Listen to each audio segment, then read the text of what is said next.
Howdy doody, field workers. This is Zach Johnson. Hey everyone, I'm Mitchell Hora.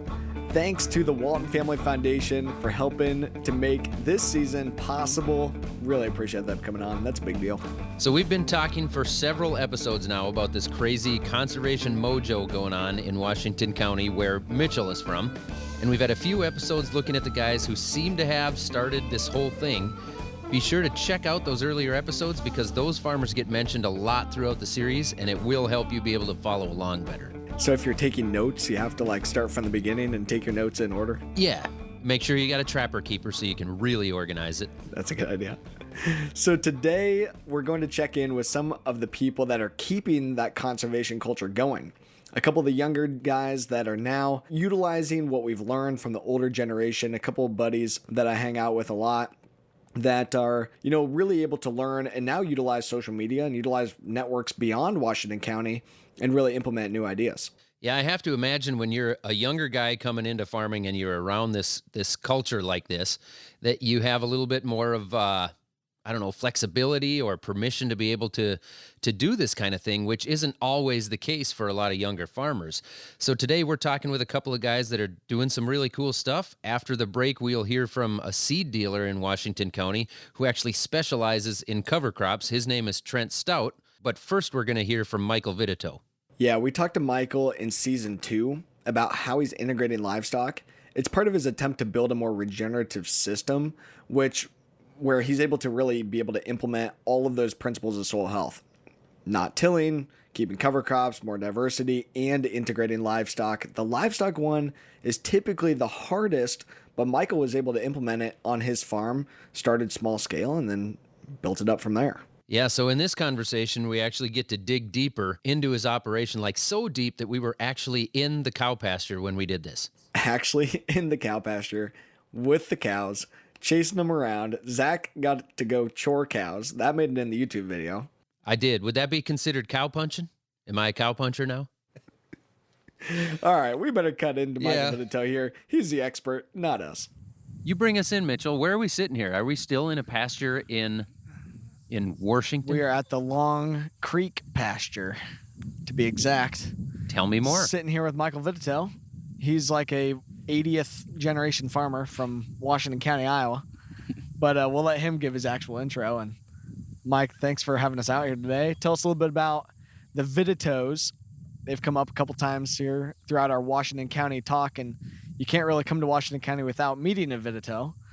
This is the first one Zach has met. It's the first one I've met in person. There's about how many Vittetoes are in Washington County? 450? Is that about right? I'd take the over on that. Yeah. There's a lot. There's a lot. So I guess my name's Michael Vittetoe. We're here at my place, Long Creek Pastures, on the banks of Long Creek in the pasture. So literally Long Creek Pastures, where we're at right now. So our family operation, we're primarily corn and soybeans with, we also have some confinement hogs. About 1,400 acres is what we run. I started a cattle herd about 2 years ago now, so that's what the pasture's for. It's kind of a whole new deal for us here on the operation.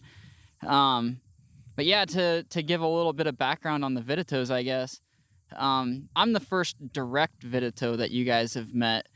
So yeah, the Vittetoe family, you go back to my great-grandpa, the lineage from that involves Paul Reed, Kevin, Nick, and Ken, their operation, big no-tillers. David Moeller and his brothers, they're big no-tillers on the equipment side of things. And then my dad and my grandpa, they've been no-tilling since the 80s. And then my grandpa's brother, Bill, and his boys, Tom and Jerome, they've been in on it as well. So yeah, the Vittetoe family from my great grandpa and great grandma down has been a big key player in it, I guess. So we've been talking, Zach, about the network in Washington County and that you have a lot of people that you can run ideas by. Uh-huh.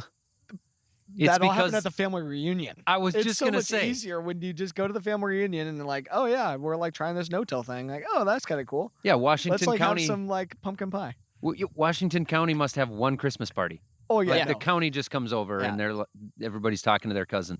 a family affair here now in Washington County. Things have right. gotten weird. So how far removed are you two from each other? Not probably that far.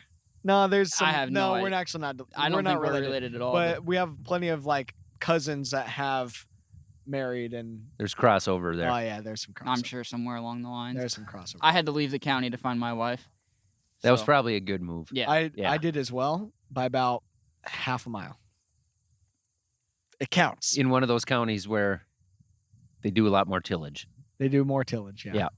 Because, the county line is the differentiator. And Michael, as a weather expert and no-till expert, how is it possible that at the county line, the weather decides to change and the climate decides to change and the soil decides to change, that when the glacier came across, it knew where Washington County was going to be millions of years later, and it decided to make the soil different? It's a phenomenon. How is that possible? It's a phenomenon. No one can explain it, but it's clearly the case. I Tell us love the uncomfortable sarcasm. So the glacier stopped at the edge of Washington County, and it just made a nice little trickle, and that has now become Long Creek. And the Vittetoe said, hey, this is a nice little trickling creek. It's pretty long. We should call it Long Creek, and we should have a pasture there.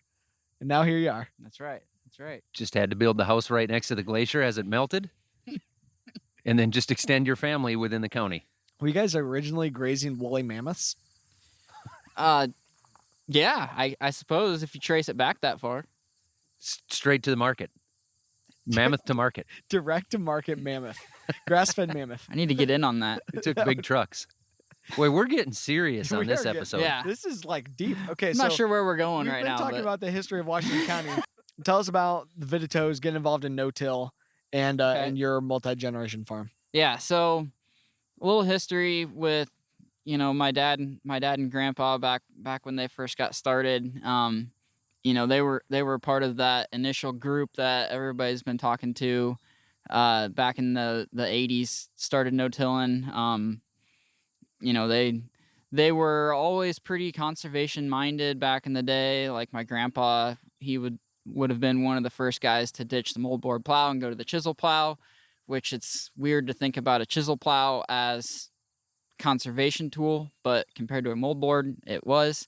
So they were doing that, and then that rolled into the no-till back in the 80s, and then that had been working really well, and then kind of, I don't know, it would have been 7-8 years ago that they started playing around with some cereal rye cover crop on some of our hillier ground for erosion control purposes, and it's just ramped up from there. At this point, we covered, I want to say, around 850 acres last year with cereal rye ahead of our 2020 crop. So that's where we're at. We're doing rye ahead of every acre of beans, and then about a third of our corn is planted into rye cover crop. If you don't mind sharing, how many acres are you operating? Yeah, the entire operation's about 1,400 acres. Okay, so decent sized operation. Yep.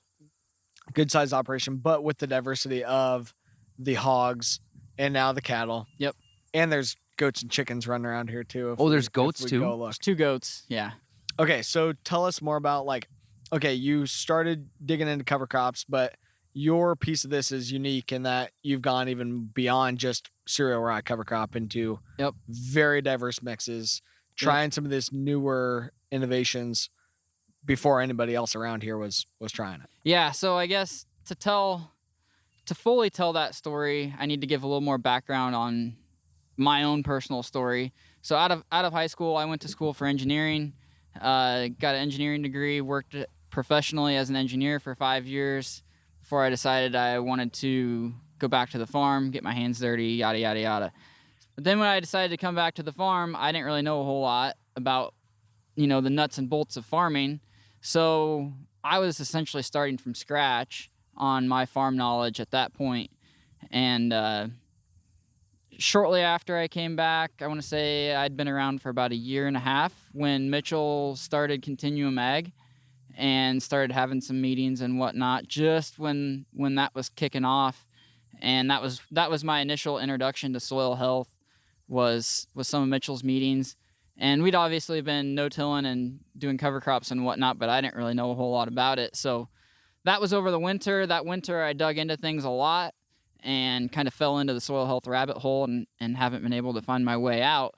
But part of that has been, learning about the importance of diversity and the livestock integration and all of the key aspects of the thing above and beyond just no-till and cereal rye and all of, there's a lot more that goes into it than just that. So that was where we started playing around with interseeding cover crops into corn as a way to get more diversity. So we were going out, and when the corn was knee high or even shorter, we were drilling anywhere from 5 to 15 way mixes into the corn, just on a few acres here and there to see how it worked. We did that a few times, had some success, had some failure.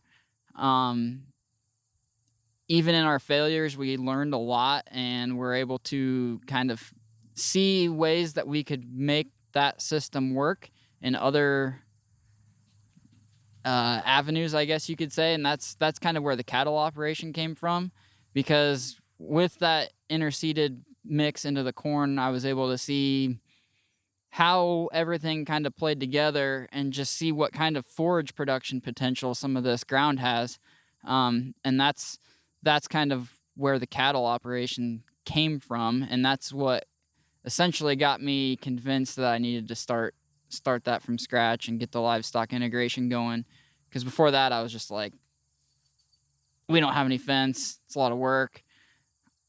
Surely we can just do it with plants. I don't need to have the livestock and this and that. So that's kind of how that all shook down. But yeah.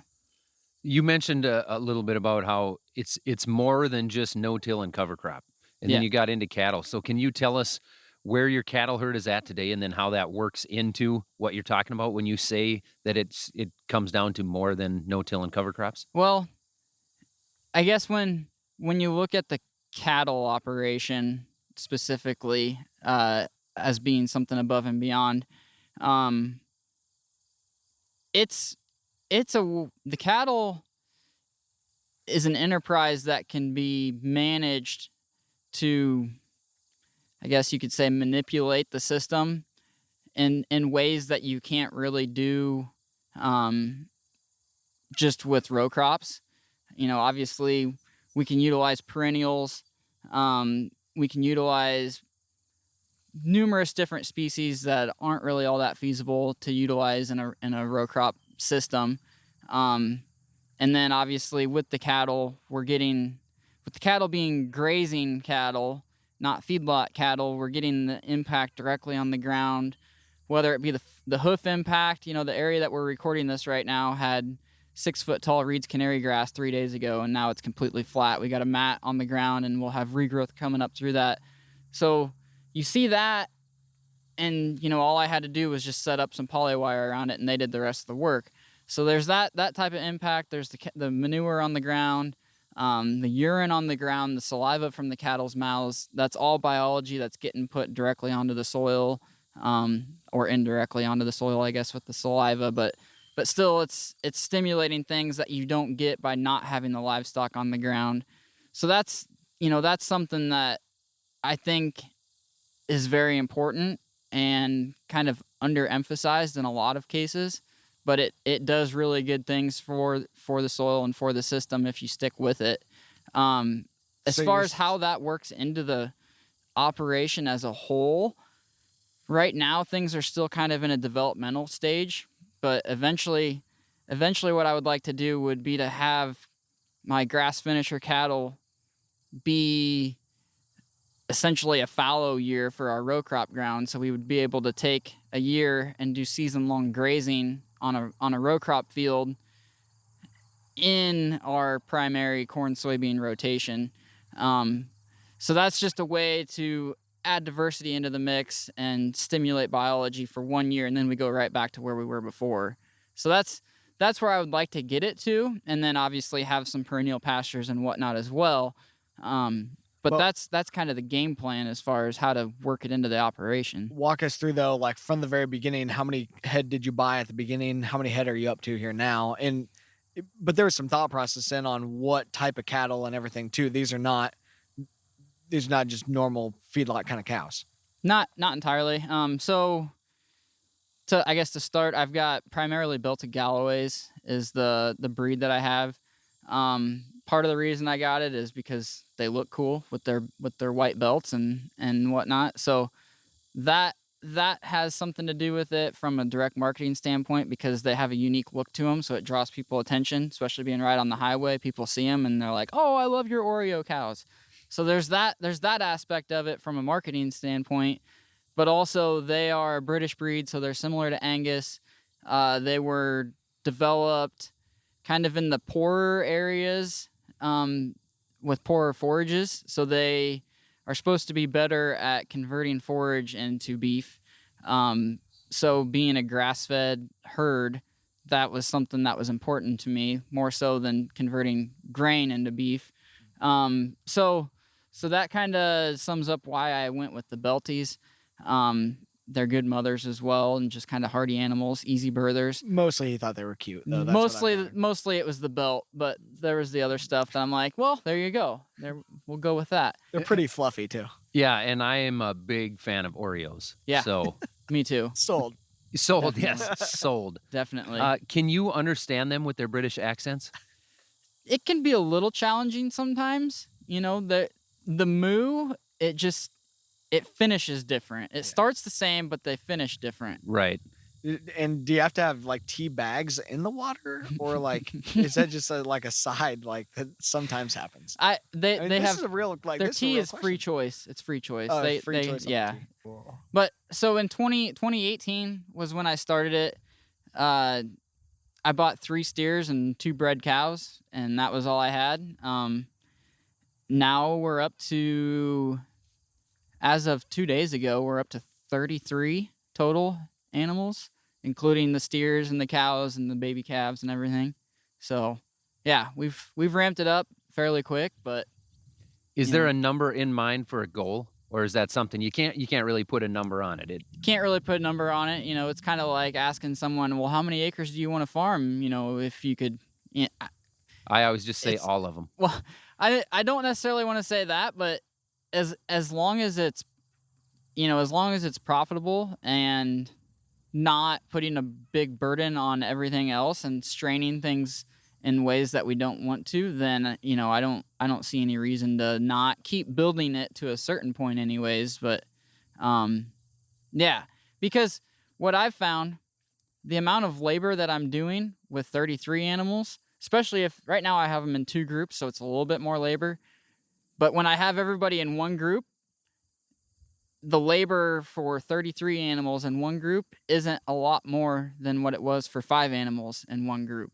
It's a bigger scale, but you can make your fence wires, you can set it up a little differently, just bigger areas and whatnot. It is a little bit more work, but But it just becomes more efficient. It's more efficient per animal for sure, the more animals that you get. Have you really thought about getting, like, now you have the goats and you have the chickens, do those actually tie in with the row crop system, or that's just kind of a side deal? They're just for fun. I mean, we've got two Nigerian dwarf goats. They're my wife's pets. They're not meat goats or anything like that. They'll be around for a long time.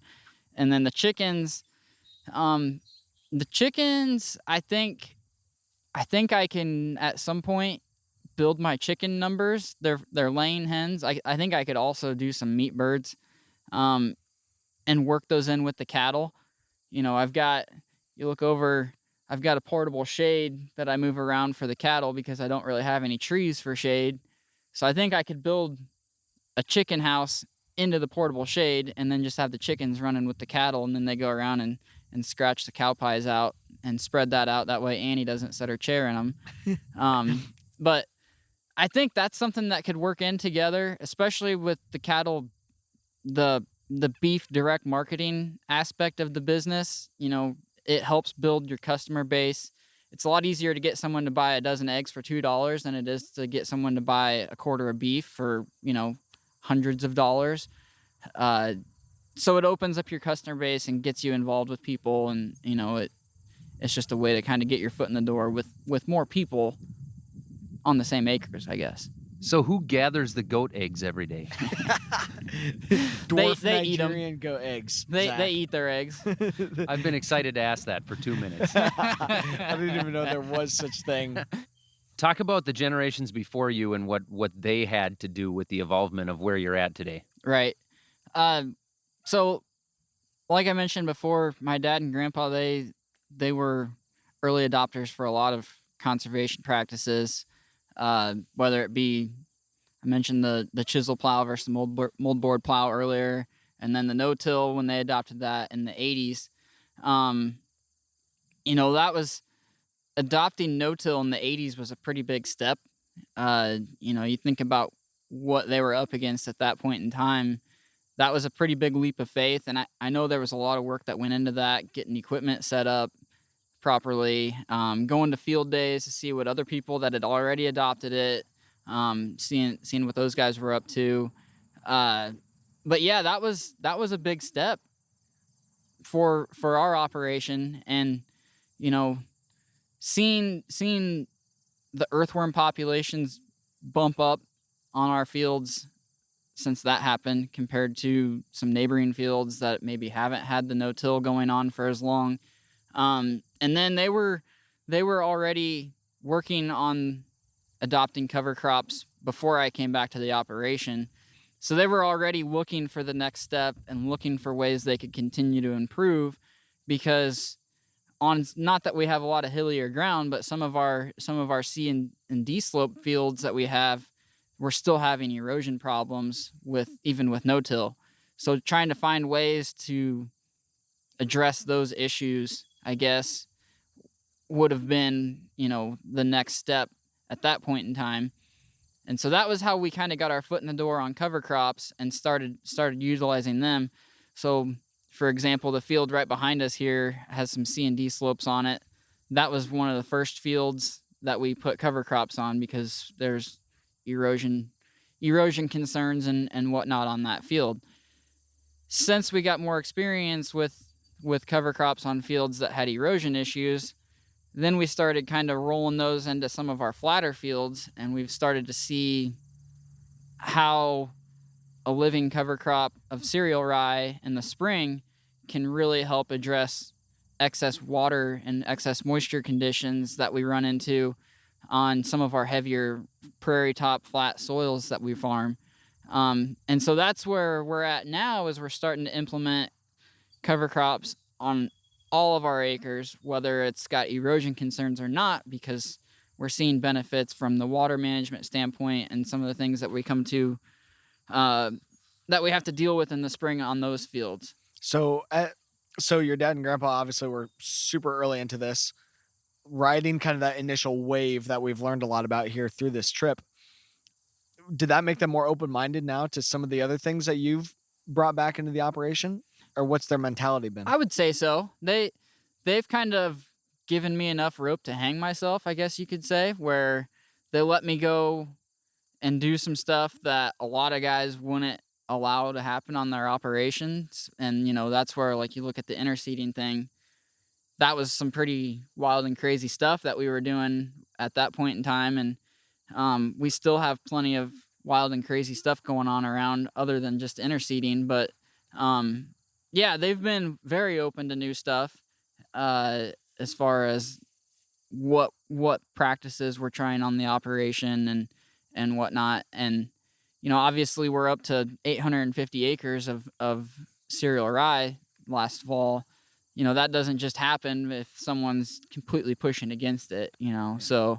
But I think a key thing there, like to a lot of what Zach and I talk about, of course, is you were able to come in and learn about these new things because you weren't super bogged down with all the rest of the day-to-day farm activities.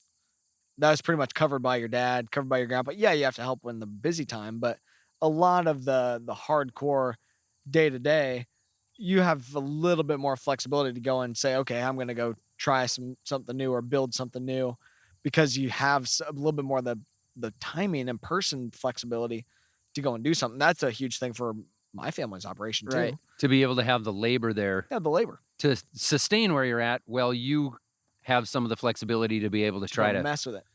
Yeah. to try to do something to move forward. Because like Yeah. to your, I mean, Zach, like what you talking about, is you can't really take a lot of your time to go mess with 40 acres because you and your dad are super busy. Right. Where like in Michael's situation or my situation, our dads can go and manage the whole farm, and then we'll just mess around with this new idea. You just play Nintendo And- all day. Yeah, well, that's usually, but To a certain hang extent, on yeah. Instagram.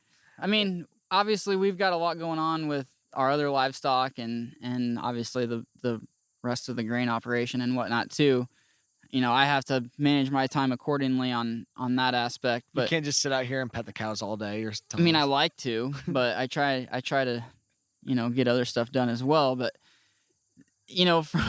from the labor management aspect, obviously getting cover crops established in the fall is a big challenge, and that's no different for any operation really. When we first started doing covers, we were just getting everything flown on, ahead of harvest. So we weren't the ones actually out there running a drill or anything after harvest or at harvest time. So it wasn't a big, there was really no difference in labor in the fall. But once we switched from getting everything aerial applied to using a drill, essentially because we were trying to get a better stand, more consistent stand, I guess you could say, than the aerial application, then all of a sudden, we've got extra time and extra equipment that we need to be running in the fall during an already busy time. Because in the fall, we've got harvest, and as soon as we're done harvesting, or even during harvest, sometimes we have to switch over and start hauling manure, because we're hauling manure all the way up until the ground freezes and even past freeze up sometimes. So we're pretty busy in the fall. There's a lot of times where, working 18-hour days nonstop from end of September all the way through December. And so it has been a challenge to get cover crops established for us, but we've started making it a priority where, at first it was, we'd harvest all day, get the wet bin full, and then I'd unhook one of the grain carts and go hook up to the drill, and I'd drill until the cows come home, and then get up in the morning and be right back at it again, and it would just repeat for, a week or whatever. 2 years ago, I bought a 40-foot drill so I can cover twice as many acres or more, I guess, when I'm out drilling, because a lot of the times it's not go out in the middle of the day and drill rye during the day, because we're harvesting during the day. And so it's, you hook up to the drill, or you've already got the drill hooked up, you go fill it up at 8 or 9 o'clock at night. Go fill the drill up at 8 or 9 o'clock at night and drill until midnight or 2 a.m. or whatever. And, it puts stress on things for sure. But we're at the point now where we've seen the benefits of it, that we're starting to try and get plans together to be able to have the drill running during the day, so you don't have to kill yourself to get the stuff in the ground and whatnot. We're making it more of a priority. And part of that has something to do with, we're learning better ways to make it pay for itself, whether it be through reduced herbicides or the water control and everything else. But we're seeing the benefits from it, so we're starting to make it more of a priority, to the point where, it's not something where, Michael has to go kill himself to get it done. Maybe we get a part-time guy in to come run the drill, or, however we make it work. But that's kind of where we're getting to on our operation. Wyatt, your son is like 3 years old now. He ought to be able to go run it here this fall, right? Maybe, yeah. All right, good. He's probably getting close. Getting there. It makes me feel a little bit better hearing from somebody 600 miles south of me that they have problems getting cover crop established in the fall. Because that's one of the things that we've had issues with. I've tried to establish cover crops in areas where we're basically trying to reduce erosion in the winter. Right. That wind erosion. Yep. And so we've tried flying the cover crops on. Granted, that is all we've tried, is flying them on. Mm-hmm. But we have had zero success with it. You almost can't find a plant. Right. And we've tried different dates. We've had perfect weather. We've had rain. We've tried different crops. The one thing we haven't done, which I know I'll get crucified for, is we have not tried rye. Yeah. And that's because Dad is terrified of having rye in the fields. He doesn't think we'll be able to kill it off very well. And so we've tried other mixes and have not had any luck with it. But But it does make me feel a little bit better to know somebody that's actually doing it has struggles with, well, we don't have another tractor to pull a drill. We don't have another guy to be planting during the day. Mm-hmm. You know, it's difficult. You're trying to harvest. You're trying to get everything done. You got to fill those grain bin piggy banks, right? Right. And it's time to do that. The last thing you want to do is unhook the grain cart and go plant a cover crop that may or may not be worth it. Yep. And that's you know, that's where, you know, I was kind of the catalyst on, we're gonna get this done. We're gonna do this. And, you know, I was the one that was out drilling until the cows come home, you know, literally 3 o'clock in the morning, 4 All o'clock in the 5 of morning them. sometimes. Yeah. Yes. Now 33. That was mostly before I had cattle.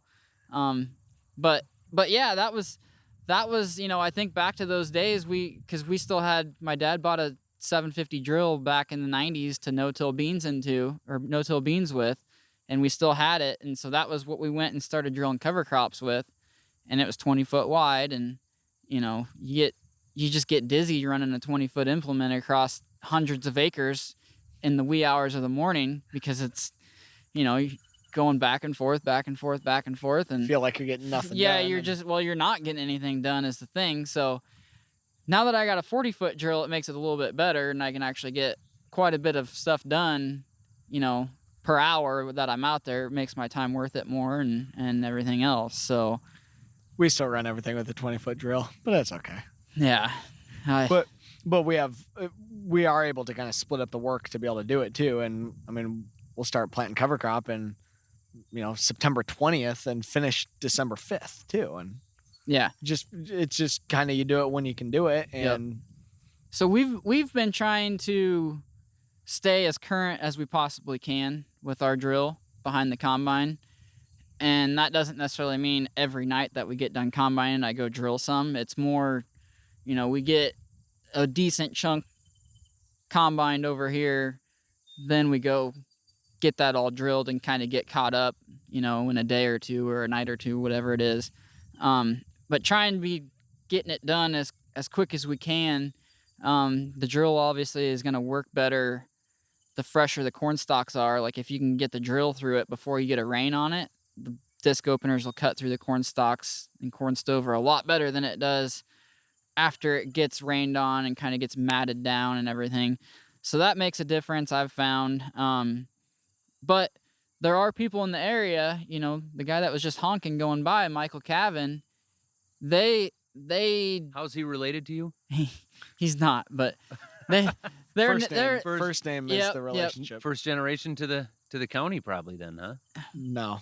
Oh. But they're both named Michael, so There you that's go. just But basically related. They farm quite a few more acres than we do, and they're drilling everything as well, and they've maybe struggled a little bit to stay current with the drill because their labor spread really thin as well, and they're kind of, you know, a little newer to the cover crop thing, but they're seeing the same benefits that we are, so they're making it more of a priority for their operation, but they've been maybe not as current with their drill behind the combine.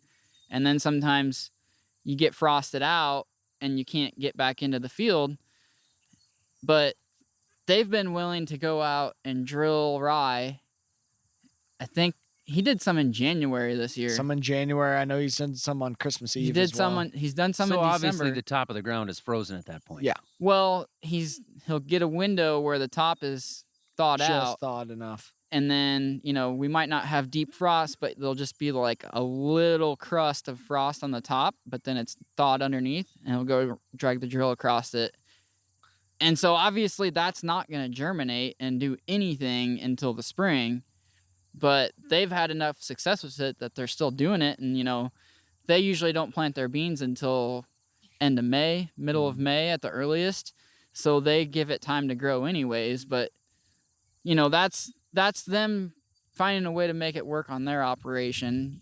And it's working fine for them. They're looking at other ways to do it to maybe stay a little more current and not, you know, not have to drill as much. But so I want to pivot back to like more Washington County at large, but also really focusing on the equipment side of things. We've talked a lot about that throughout this trip. you've done a lot of tinkering with equipment, but how has some of the other local resources or just, and obviously you're an engineer. I mean, you know how to tinker with stuff, but how have you been able to lean into other people to learn about equipment and modifications of equipment? Yeah. So, obviously, guys like David Mueller knows about everything you can possibly know about setting up a planter for no-till. Same with Paul Reed and Kevin and those guys. Obviously they're all relatives of mine, so I've got their phone numbers pretty much on speed dial to bounce ideas off of them, bounce questions off of them. I know, like, there's a lot of guys in the area that have crustbuster drills, whether it be for drilling beans and then also cover crop, but that's what I went with, was a crustbuster 4740. And so there's a lot of knowledge on those pieces of equipment in the area to ask questions about, because I didn't know anything about them when I got it. So your drill is pretty minimally invasive. Yep. You guys, even your manure application equipment is minimally invasive. We haven't even really talked about that for Washington County, but that's a Washington County innovation kind of deal too, I believe, isn't it? Yep. Yeah, so our manure as well, we're using the VTI coulter injectors, so it's just a wavy coulter with closing wheels. It works pretty good. It's almost like strip till, where you get a nice nutrient band, and if you can keep your tank on your AB line and plant into those manure strips, we've had really good luck with that.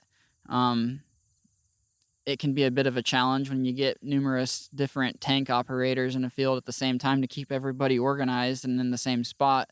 So that's the biggest challenge from that. But yeah, that technology, VTI, is owned by Phil Reed and Cameron. They're just our next door neighbor right up the road. So, it's nice to have more resources even like that close by as well. So what's interesting there though is, like, okay, yeah, there was even the invention of some of this equipment for no-till manure application equipment, very minimally invasive.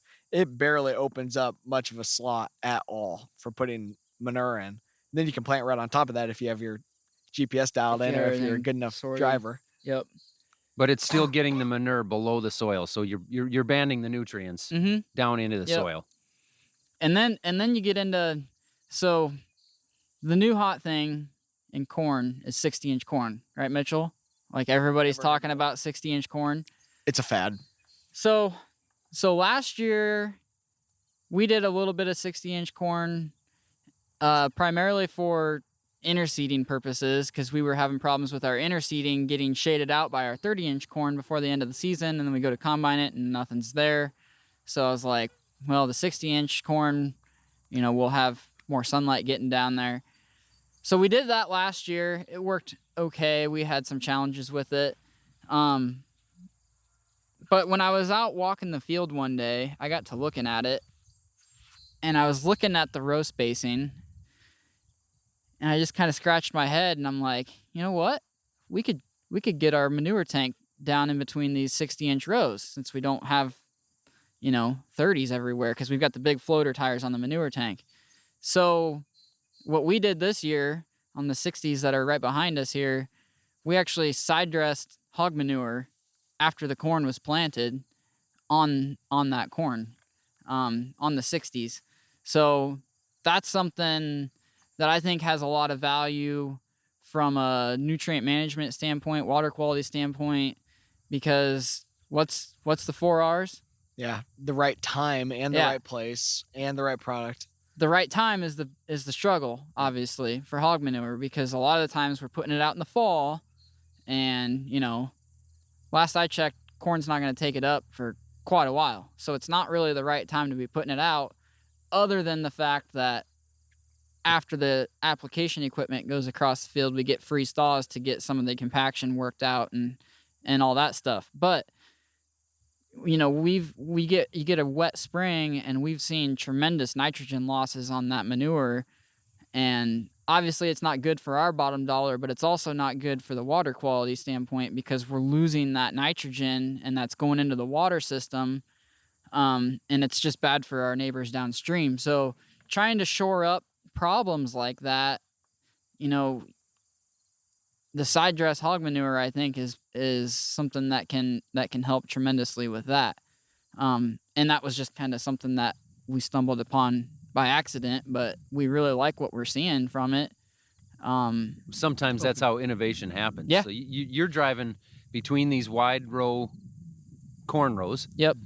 And you're knifing that fertilizer, that manure right in there. So this year, with the way our bar is set up on our tank, we just surface applied it because we didn't have our spacing on our manure bar. It would have been right on top of the corn rows. Okay. So we kept the bar up out of the ground and then We're just put it on banding top. it right on top. Yeah. Yeah. Sure. I think, well, we don't have one right now, but it's something, we'll see how everything shakes out for harvest in the fall as far as what our yields are and whatnot. So, yeah, last kind of stuff like, what is kind of your vision of where this goes? How do we continue to scale what has happened here in Washington County?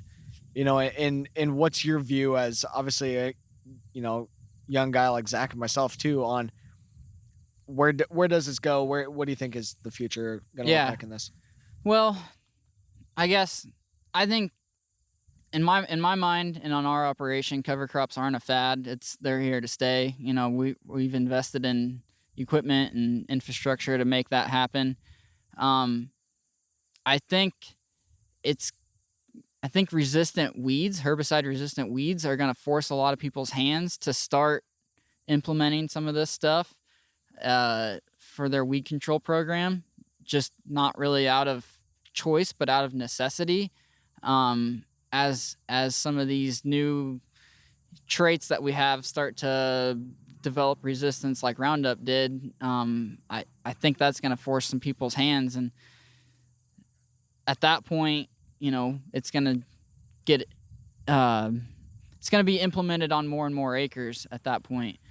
But yeah, I think cereal rye ahead of soybeans is kind of the go-to easy button for cover crop adoption on a wide scale. It's kind of it's the best rotational sequence. It's the easiest one to manage for new people, and it's kind of a home run for us on our operation.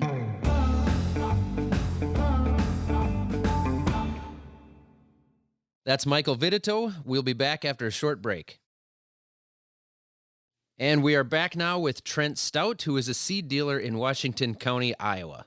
Yeah, Trent has been able to really become a leader when it comes to the cover crop seed side of things. They started out by just selling corn and soybean seeds, but now cover crop has really been a new niche for them. So I think you'll really enjoy this conversation we had with Trent. Yeah, so I own a business called Stout Seed. We primarily work within the cover crop space and try to do some consulting and educating on soil health, as well as when we originally started in 1993, we were just primarily like a corn and soybean company, but now we've kind of evolved into a lot of different sectors. Within our own farming operation, we farm about 2,300 acres in southeast Iowa, and we do vegetable production as well, where we have retail locations, 12, 13 retail locations across southeast Iowa, and then also the seed business. So there's, it's just a standard family farm where we have many enterprises, and it just kind of evolves day after day. Okay, so you said Stout Seed started in 1993. We've been talking with a lot of other folks in Washington County about the initiatives going on well before even that time frame. How did Stout Seeds kind of come about? Was it the farm first and then it was just start selling seed and then it evolved from there? Give it a little bit more detail. Yeah, I mean, I think my dad started in '93 with a family of four and, trying to make ends meet. We were a pretty standard farm operation at that point. We were running about 3 to 4, sometimes up to 600 head of cattle, and also farming, about 800 to 1,000 acres. And, mom stayed at home and watched the kids. It's just pretty traditional sense of a farm here in Iowa. And one day we had an opportunity to get involved with seed selling. I think my dad just looked at it as a, little passive income, something he could do on the side, as many people do. And then when I came back from college and kind of spread my wings in the world and then decided maybe, farming, as many of us have done, kind of go out and then come back to the farm. This was an opportunity for me to get involved, as my two other brothers were already, farming full-time, row cropping. And, there's just not a lot of avenues, it seems like, for kids to go to college and then come back if you have a large family. And so this is something that I was interested in, and it was something I could be a part of the operation. So that's how it started. The family farm is still alive. You Family- guys are still farming, and you just found this other way for diversification in your operation. Yeah, I mean, it's changed. We pretty much have got out of hogs and cattle, and gone strictly to row cropping. We do, like I said, we have integrated vegetables where we do retail stands around Southeast Iowa. So we kind of have brothers that are more involved with certain aspects. My youngest brother is more involved on the row cropping aspect. My oldest brother does a lot of the vegetable production, and that's kind of his main focus. And I do the seed business. And I'm not sure what my dad does. He just boss everybody. So, that's just kind of how it works. That we call that the firefighter. Yeah, right. Yeah. He's running around putting out the fires that everybody else is leaving behind him. That's right. That's right. I think a lot of times he's causing a lot of fires for Trent, though, too. Yeah, I mean, I think there's probably always a few times that all three of us would wish he'd spend a little bit more time on the other part of the operation. But it's good to have him involved. And I mean, it's one of those things that you'll appreciate that. You always appreciate it every year that it goes on. So as the business has evolved and stuff now, obviously you guys have been able to kind of really find a niche here in Washington County and kind of writing Trent, you and I have obviously known each other for a long time, and we talk a lot about this Washington County brand. Mm-hmm. How has that impacted the business, and how have you guys been able to really see that coming? Like, what are those conscious decisions that you're making to modify the company? Yeah, I mean, well, when we look at Washington County, just as a perspective for those that would maybe not know Washington County, it's kind of an interesting collision of conservatism versus like ultra non-conservatism, right? And so you have people that are very heavy, like tillage type guys, and then you have guys that feel that planting corn is almost too much disturbance to the ground, right? And so you have this really collective spectrum here of people that just think differently. But we have a lot of hog production. We have a lot of guys with manure management plans. And I know you've talked with some other people this week that have given you the history of no-till and how that's really been a pretty strong perspective here for a lot of guys. So when you start working with, manure management plans and you start having heavy no-till guys, cover crops was something that was just an easy adoption here because you have guys that are already focused on some of these larger agricultural world issues of nitrate leaching. And so it's just kind of in their mind frame already for this conservative approach, this conservationist approach. One thing that we've talked about before is just Washington County is really unique in the sense that the sharing of information between farmers is so open. Guys are not concerned about sharing their failures in a sense that it's not a negative. The guys in Washington County on the no-till platform hung in there and tried to make it work.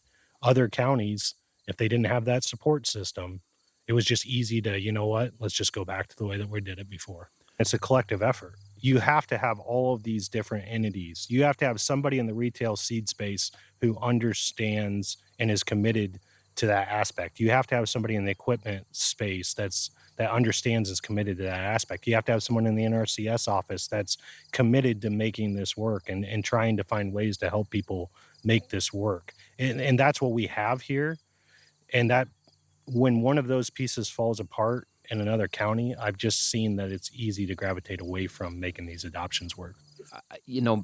Sure, you could talk about soil types and geography all day if you want, but the fact is that those puzzle pieces are not all in place in a lot of other areas. And one of those puzzle pieces I wanted to ask you about, Trent, is with the NRCS office. We were looking at some of the cover crop cost share numbers, and I'm sure you have plenty of conversations with your customers about here's how you get cost share, here's how it works in Washington County, but what are some of the stories about how signing up for the Iowa IDAL's cost share program works in other counties?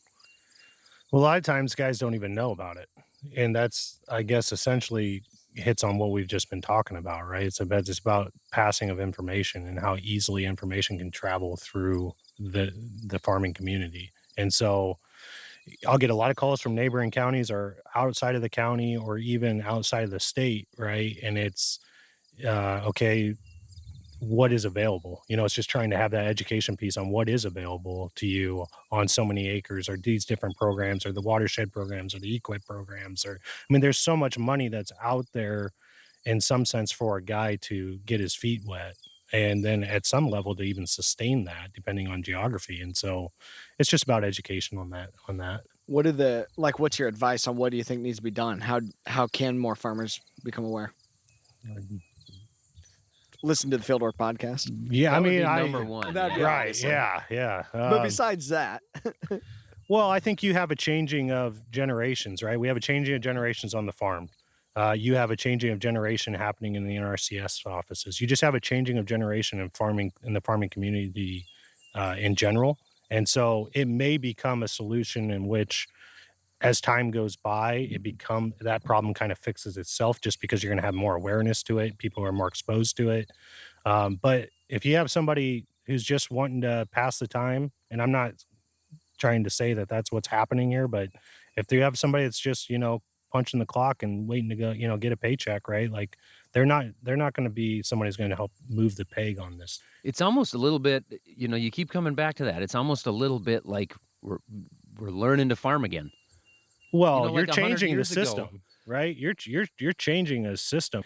When you're asking a person to make an adoption, such as like cover crops, or make an adoption such as no-till, you have to be willing to be in that from the beginning to the end, because you're asking a person to do something that potentially affects their livelihood, right? Like there's no guarantees that this is going to be the answer, in the sense that like all of a sudden you're going to produce more bushels of corn, or this is going to be a revenue answer. Like there's most likely probably going to be some problems, and you have to like have a certain level of responsibility with that, in my sense. And I think that if you're just out there because this is the next hottest, latest thing, and you're just, trying to take orders per se, right, to try to capture some revenue on this fad per se, right? Like you're going to have, it's going to be problems. Like you'll never be successful doing that. But as far as the seed business goes, that was pretty simple. I mean, we just got a lot of irons in the fire around the farm, and it was like, I think my dad kind of tongue in cheek, like, oh, you want to come back and be a part of the farming operation? Like, here's this, seed business I'm running out of my garage, and like, if you want the keys to that palace, let's start there, and Yeah. so, but it was something that was natural for me. It was just something that was easy. And the bringing cover crops in was like one of the first steps that we did once I came back. And it was just because it's something that I'm very, passionate about. It's something. And what year was that? That would have been 2012. Okay.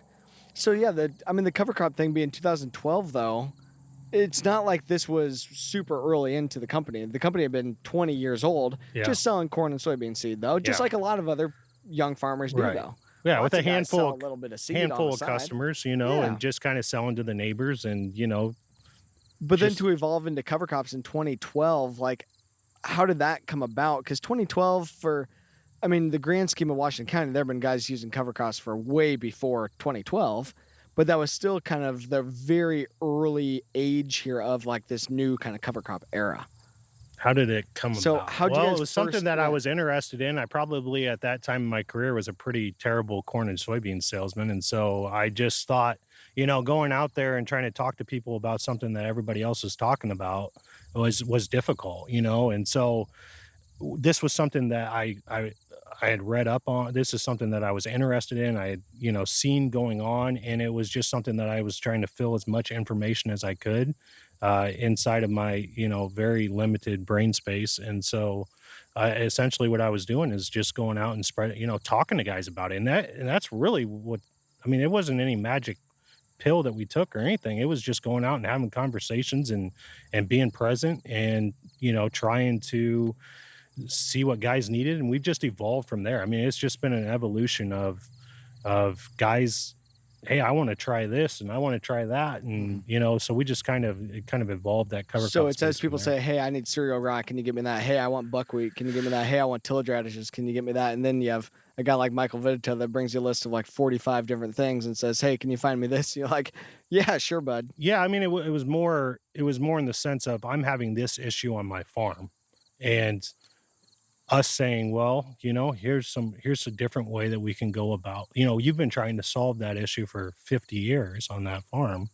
Here's a different approach that we can go out and try and see if we can make some progress. And that's really what it was. All right. I do think like one thing that's worth noting, going back to the question of like, how do we do this on a more widespread level?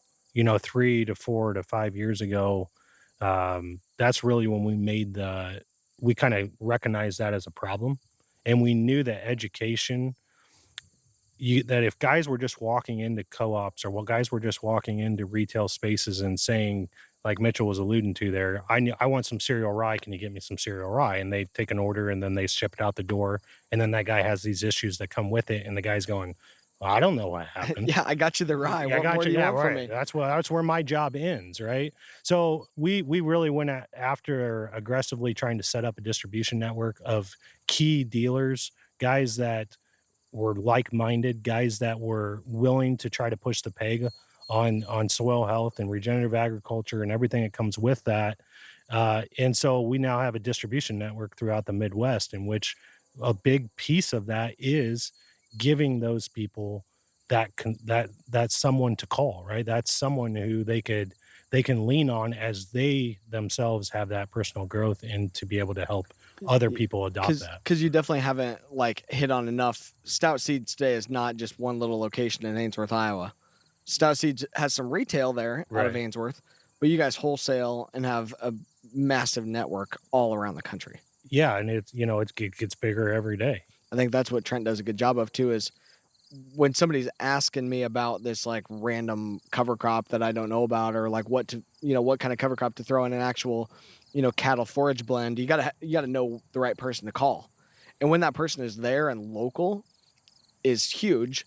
And it's great when it's good to have like the extension person or the NRCS person or the soil health specialist or whatever.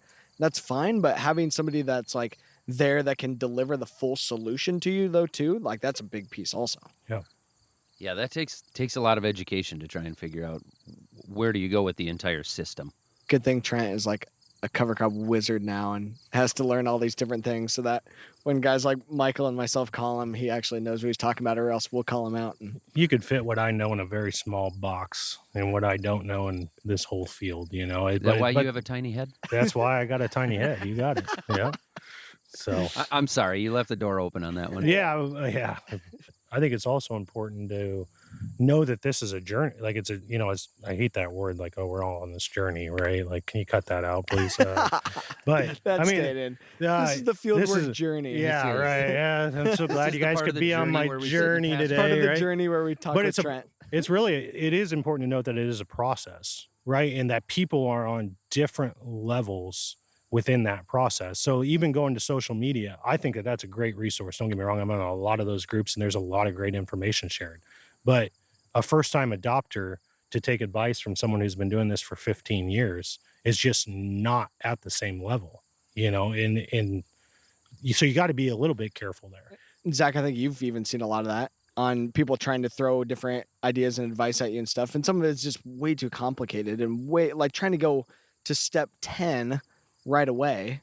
Yeah, that's exactly how I feel when I want to get something done. I come do stuff like this and I get all amped up in my head and I'm trying to figure out, okay, what am I going to do now? And then I go home and it's like, no, that's like trying to take a drink from the ocean and I'm busy. Mm. Like I'm busy as heck. I don't honestly know what door to walk through first. Mm. But your point being like you're trying a different hybrid or you're trying a different fertilizer blend or something like that. That's a little bit easier to fit into the system versus a different pass across the field with a different piece of equipment to plant this cover crop that hopefully it's going to grow. It's, October 20th. We just harvested. What's going to happen? Well, that's why you got to buy it from Stout Seed because then it's going to grow. There Are it you is. willing to come apply it? I could probably line that up for you. But no, what I would say is that this goes back to exactly what we were talking about, right? It's about commitment, right? Right. There is no guarantee. And I will say that for sure. I'm not a good example of that because I have not committed to. So the stuff that we've tried, it's exactly probably the wrong thing to do, right? We want to try cover crops. Okay, call up an airplane, have them fly this on the end of August. It didn't work. See, cover crops don't work. Or Dad tried no-till a couple of times in the late 80s, early 90s. Took his planter out, didn't till the field in the fall, took it out in the spring, planted it.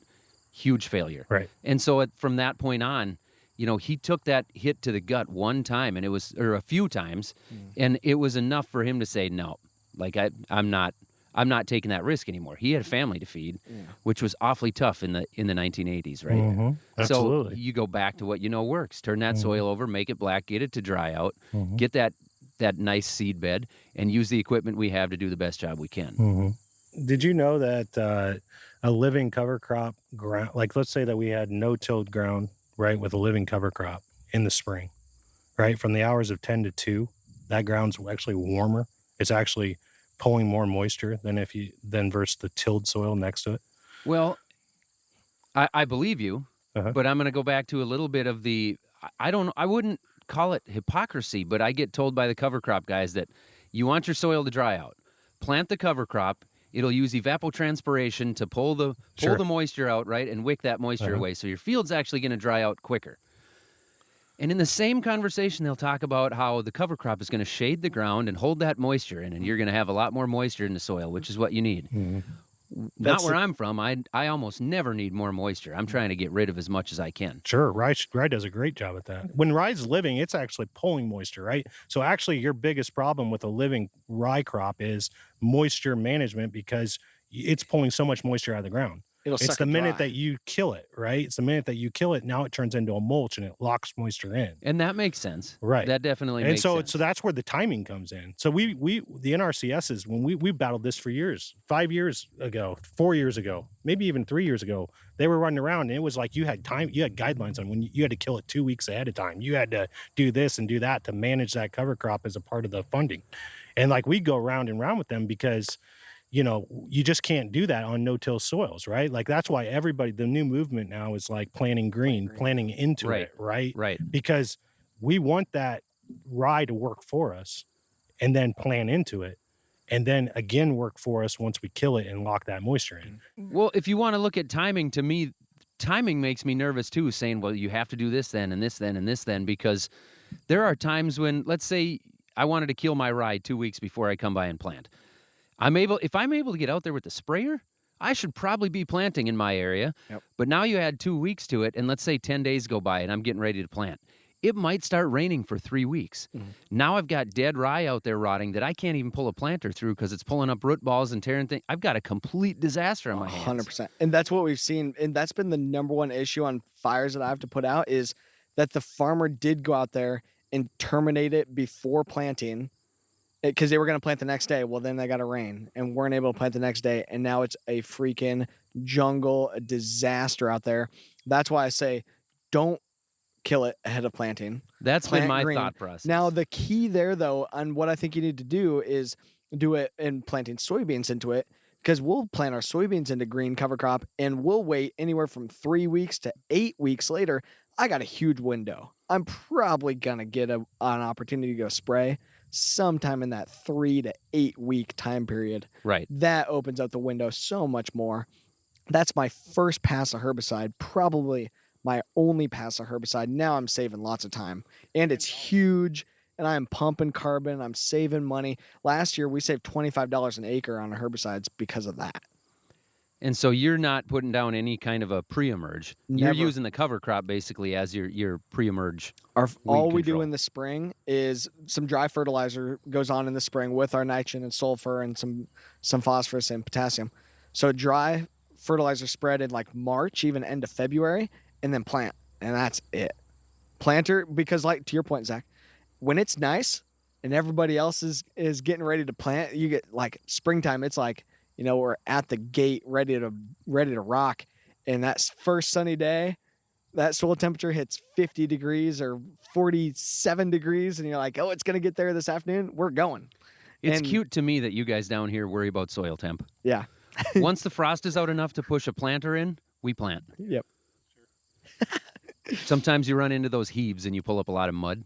But we You know plant what would through be it. interesting, I think, up there where you're in your neck of the woods, wherever that may be. Canada, eh? It's Canada, yeah, yeah. we're right next Up- to the Yukon territory. Okay. Didn't we sell that to Canada at some point? I thought we did. Like, We bought anyway. it from them. Oh, okay.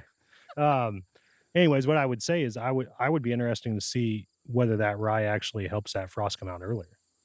That would be one of my first questions, right? Like, can we actually, because we're harvesting sunlight because we're taking in photosynthesis, because we're creating this activity that is giving us increased soil temperatures, can we actually pull that frost out sooner? That would be an interesting question. So you think the activity of the living plant might actually take the frost out quicker than the sun on the dark soils? What you're Because what that you're rye, I don't think because that's science, rye right? grows at 35 degrees. Yeah. So that above ground temp will be 35 degrees, and you're still going to get that first inch or two of that frost. But I'm worried about the frost layer that's 3 to 8 inches. That Right. one, that's the problem one. Yes. Because that top, it's gonna get Sure. hot and dry, or hot and cold all the time, day and night. It's gonna freeze and thaw. But down deeper, that's where it's gonna stick and be a little tougher to get it to move. Which 5 to But- 6 feet of frost is not uncommon for us. Sure. But and at the same time, some of that comes back to how tall that rye can get in the fall. Whether that would Yeah, affect. can you get the things, so- roots down in there? Mhm. But I mean, those would be questions that, from a discovery standpoint, if I was in your neck of the woods, like that would be something that I would be trying to figure out, right? I think that would be something that's of value to somebody. Just to expand on this, that some of this is management of expectations, right? It's really trying to hone down on what is the problem, what is it you want to accomplish. There's this saying that's kind of going around right now, that's you got to find out what your goal is. Well, sure, but if we go into this with a hypothesis of some type, right, that we're going to try to fix this area, or we're going to try to see if we can accomplish these really narrow set of lists of things that we want to see to start. When I said start small with your expectation, right? Start small with what you want to get accomplished, and then let's expand on that. Let's not just go out there and say, we're going to take $35 out of our herbicide program and I'm going to increase my bushels on corn. Like, those are just so wide sweeping of ideas to try to accomplish in year one, that I think if you don't manage those expectations correctly, you could have a pretty Right. I think that is good advice. Start small on your goals is probably On really the good goal, yeah, advice. not on the actual attempt, and because you have to manage the time. Right. At the But end of it's- the day, you want to be profitable. You want this profitability aspect, but that myself right there, just thinking about, like, my goal is just, I want to be profitability. That's almost too big of a thing too, right? Like, that's what got no-till really, that's what ended the no-till in some areas, right? Was because, you had poor stands, or you couldn't figure out, with not having that support system too, to try to work through some of those problems. It was just way too easy for guys to say, I went from 250 bushel corn to 230 bushel corn. No-till doesn't work. It's like, okay, well, if you're only looking at it from that lens, I think you could run into some issues. But at the end of the day, yeah, there's got to be a dollar and cents to this thing to work. I'm not saying that. But what I am saying is that there are other things that may be building blocks to get you to that overall profitability level on your farm. That is it for Fieldwork today. If you guys want to catch up on all the great content and some of the not so great content from our series on Washington County, we've got it all collected on one page of our website, fieldworktalk.org/conservation-culture. That is fieldworktalk.org/conservation-culture. Our show is produced by Amy Baxter with lots of great help this season from Lori Stern, Amy Mayer, Mike Langseth, and Corey Suzuki. Kristen Schmidt runs our social media, Ellie Lyons does our marketing, and Lauren Humpert is our project coordinator. Thanks to the operations staff at American Public Media who helped out with recording and mixing our shows this season. We are once again at Fieldwork Talk on all of the usual social media channels. We've got some new content on our YouTube too, so make sure you check that one out. We do. Head over there, check out those videos to kind of catch up and see who it is that we're actually talking to in this series. Don't forget that we like hearing from you. Give us a call with your comments or questions. If you want to do that, it is 651-228-4810. Again, that is 651-228-4810.